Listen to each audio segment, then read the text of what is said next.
भाजणीची चकली म्हटलं की भाजणी व्यवस्थित न जमणे किंवा तेलाचे कमी जास्त प्रमाण होणे यामुळेही आपली चकली बिघाडू शकते. जर पीठ मळण्याची पद्धत योग्य असेल तर चकली अजिबातही बिघडत नाही. जर तुम्हाला ही अशी खुसखुशीत आणि खमंग चकली बनवायची असेल तर तुम्ही हा व्हिडिओ शेवटपर्यंत नक्की बघा.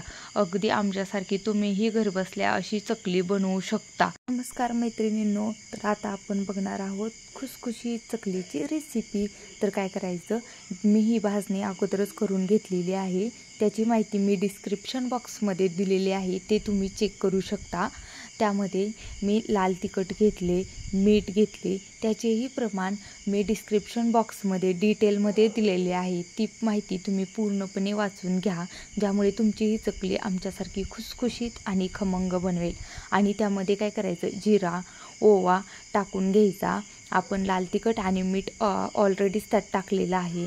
ते पूर्णपणे मिक्स झाल्यानंतर आपण त्यामध्ये बारीक केलेली मिरची आणि लसणाच्या पाकळ्या हे मिश्रण त्यामध्ये टाकायचं आणि ते पूर्ण एकजीव झालं की आपण एका साईडला गॅसवरती तेल गरम करण्यासाठी जे ठेवायचं आणि ते गरम केलेलं कडकडीत उकळलेलं तेल त्यामध्ये घालायचं.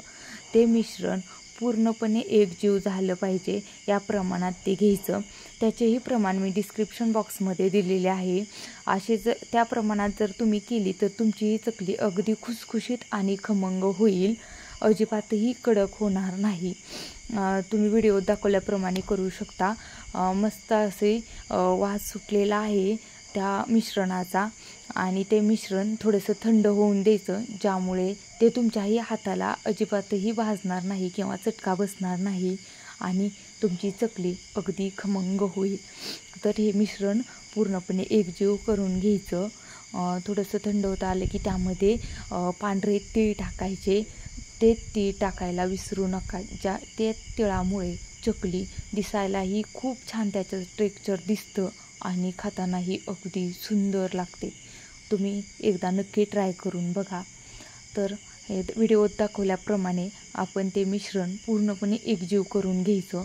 त्यात ज्या गाठी किंवा त्याचे गोळे झालेले असतील ते पूर्णपणे फोडून घ्यायचे, ज्यामुळे चकली अगदी मस्त होईल.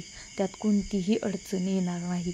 व्हिडिओ दाखवल्याप्रमाणे तुम्ही पूर्णपणे ते मिश्रण हातावरती चोळून घ्यायचं, ज्याने की ते पूर्णपणे व्यवस्थित बनवलं जाईल. जास्तीत जास्त वेळ जाऊ द्या असं काही नाही, पण आपली चकली ही व्यवस्थितच बनली पाहिजे, अगदी खमंग आणि खुसखुशीतच बनली पाहिजे. आणि ते छान तयार झालेले मिश्रण त्यामध्ये पाणी ओतून त्याचा घट्ट गोळा करायचा.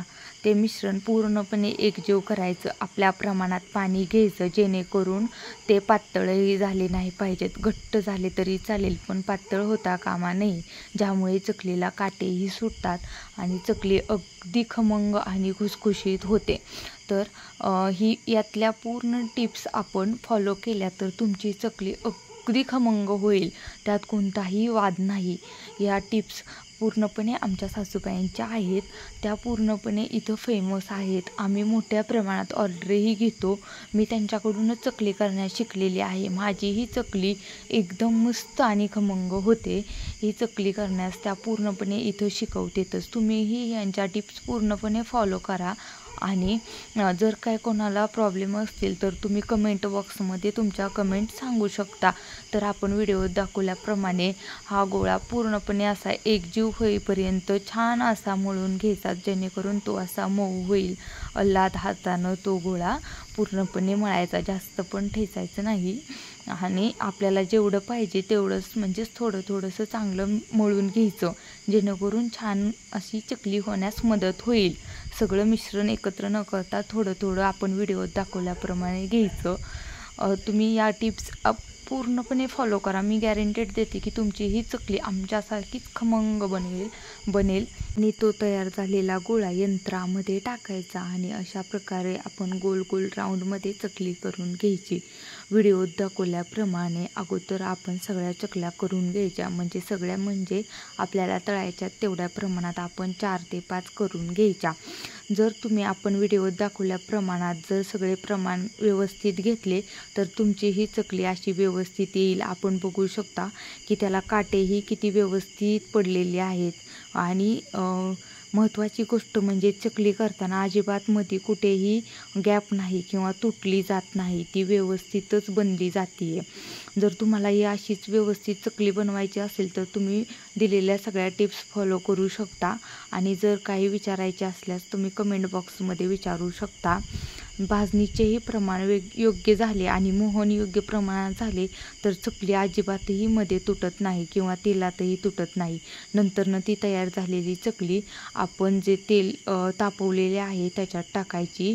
गॅस पूर्णपणे फुल गॅसवरती चकली पहिल्यांदा तळायची आणि जरा तळत आली की मग गॅस आपण मंद गॅस केला तरी चालेल, पण जास्तही मंद करायचं नाही। चकली चांगलीच तळली गेली पाहिजे। जेवढी जास्त चकली चांगली तळली जाईल तेवढी तेलकटही होत नाही आणि जास्तीत जास्त दिवस टिकण्यासही मदत होती। व्हिडिओत दाखवल्याप्रमाणे आपण व्यवस्थित दोन्ही साईडनी चकली चांगली तळून घ्यायची, मग त्याला ब्राऊन कलर येतो। मग तो पूर्णपणे ब्राऊन कलर आल्यानंतरच चकली साईडला काढायची आणि जास्तही ब्राऊन कलर होऊ द्यायचा नाही, म्हणजे चकली करपू द्यायची नाही। पूर्णपणे आपण बघू शकता की त्याचा एकही वेडा विस्कटलेला नाही, अगदी सुंदर असा आणि खमंग असा वास सगळीकडे सुटलेला आहे। बघता क्षणी खाऊशी वाटते अशी ही चकली बनलेली आहे। तुम्हाला पण जर अशी चकली बनवायची असेल तर आपण पूर्णपणे दिलेल्या सगळ्या टिप्स फॉलो करा।